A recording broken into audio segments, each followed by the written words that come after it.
उत्तर प्रदेश की राजनीति में एक बार फिर से वही सवाल खड़ा हुआ है जो हर चुनाव से पहले विपक्ष को परेशान करता है।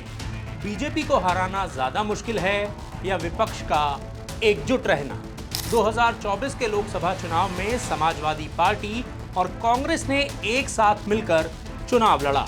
नतीजा भी नजर आया। बीजेपी 2019 की तुलना में आधी हो गई। समाजवादी पार्टी 37 सीटें जीतकर उत्तर प्रदेश की सबसे बड़ी पार्टी बन गई और कांग्रेस भी 6 सीटें जीतने में कामयाब रही। लेकिन अब 2027 के विधानसभा चुनाव की तैयारी शुरू होते ही दोस्ती की तस्वीर बदलती हुई नजर आ रही है। दोनों दलों के बीच बयानबाजी भले ही सीमित हो, हालांकि अंदर खाने सीटों को लेकर शीत युद्ध शुरू हो चुका है। क्या कांग्रेस के पास 100 से ज्यादा विधानसभा सीटें मांगने का कोई राजनीतिक आधार है क्या? यही इस पूरे विवाद का सबसे अहम सवाल है। 2024 के लोकसभा चुनाव में कांग्रेस ने 17 सीटों पर चुनाव लड़ा और सिर्फ 6 सीटों पर ही जीत दर्ज की। दूसरी तरफ समाजवादी पार्टी ने 37 सीटें जीती और पूरे गठबंधन की सबसे मजबूत ताकत बनकर सामने आई। अगर सिर्फ चुनावी प्रदर्शन को देखा जाए तो कांग्रेस का स्ट्राइक रेट अच्छा जरूर था, लेकिन क्या उसके संगठन का ढांचा यूपी के हर इलाके में उतना मजबूत है कि वो 120 से 130 विधानसभा सीटों पर चुनौती दे सके? कांग्रेस के नए प्रदेश प्रभारी राजेंद्र पाल गौतम का कहना है कि गठबंधन बराबरी और सम्मान के साथ हो। इसके बाद खबरें आ रही हैं कि कांग्रेस ने करीब 170 विधानसभा सीटों पर प्रोफेशनल सर्वे एजेंसी के जरिए ग्राउंड सर्वे शुरू कर दिया है। यानी कांग्रेस अब ये संदेश देना चाहती है कि वो सिर्फ सहयोगी नहीं बल्कि सत्ता की दावेदार पार्टी है। लेकिन मुद्दा वही कि दावेदारी सिर्फ इच्छा से तय होती है या जमीन पर पार्टी के असर से भी? क्या कांग्रेस के पास बूथ स्तर का संगठन है? क्या उसके पास हर सीट पर मजबूत उम्मीदवार है? क्या उसके पास उतने कार्यकर्ता हैं जो 403 विधानसभा सीटों वाले राज्य में समाजवादी पार्टी के बराबर लड़ सकें? ये आपने किससे कहा कि सपा 60-70 नहीं दे रही है, हम कितनी कह रहे हैं, क्या नहीं कह रहे हैं? ऐसी कोई बात ही नहीं। सच बात यह है कि हम लोग 403 सीटों पर अपनी तैयारी कर रहे हैं, 403 सीटों पर चुनाव लड़ेंगे। सिंबल किसी का भी इंडिया गठबंधन। हम लोग अपने अपने संगठन को हर सीट पर मजबूत कर रहे हैं, 403 की 403 सीटों पर मजबूत कर रहे हैं। जिसका भी सिंबल होगा दूसरी पार्टी उसको सहयोग करेगी। सीटों का फैसला सिर्फ और सिर्फ हमारा शीर्ष नेतृत्व और क्या नाम समाजवादी पार्टी का शीर्ष नेतृत्व तय करेगा। ये सब मीडिया की कयासबाजी है और कुछ नहीं। क्या कांग्रेस की यह रणनीति बीजेपी को हराने के लिए है या फिर समाजवादी पार्टी पर दबाव बनाने के लिए? कई बार शुरुआत बड़ी मांग से होती है ताकि मोल भाव में बेहतर सौदा मिल सके। क्या कांग्रेस भी यही कर रही है?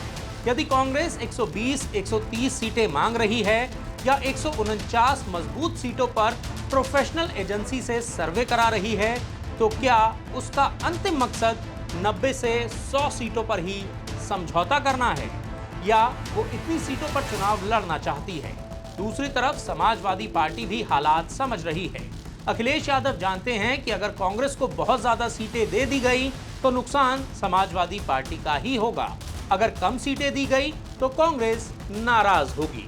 यानी अखिलेश यादव के सामने चुनावी गणित और गठबंधन धर्म दोनों का इम्तिहान है। क्या समाजवादी पार्टी कांग्रेस के बिना ज्यादा मजबूत है या कांग्रेस सपा के बिना? यह सवाल दोनों दलों को परेशान करता है। अगर 2024 का चुनाव अलग अलग लड़ते तो क्या कांग्रेस 6 सीटें भी जीत पाती? शायद नहीं। लेकिन दूसरी ओर क्या समाजवादी पार्टी भी अकेले 37 सीटों पर कब्जा जमा पाती? इस पर अलग अलग तर्क हो सकते हैं, क्योंकि कई सीटों पर दोनों दलों का वोट ट्रांसफर हुआ। कहने का अर्थ यह है कि दोनों ने एक दूसरे को फायदा पहुंचाया था। लेकिन विधानसभा चुनाव का मिजाज लोकसभा से अलग होता है।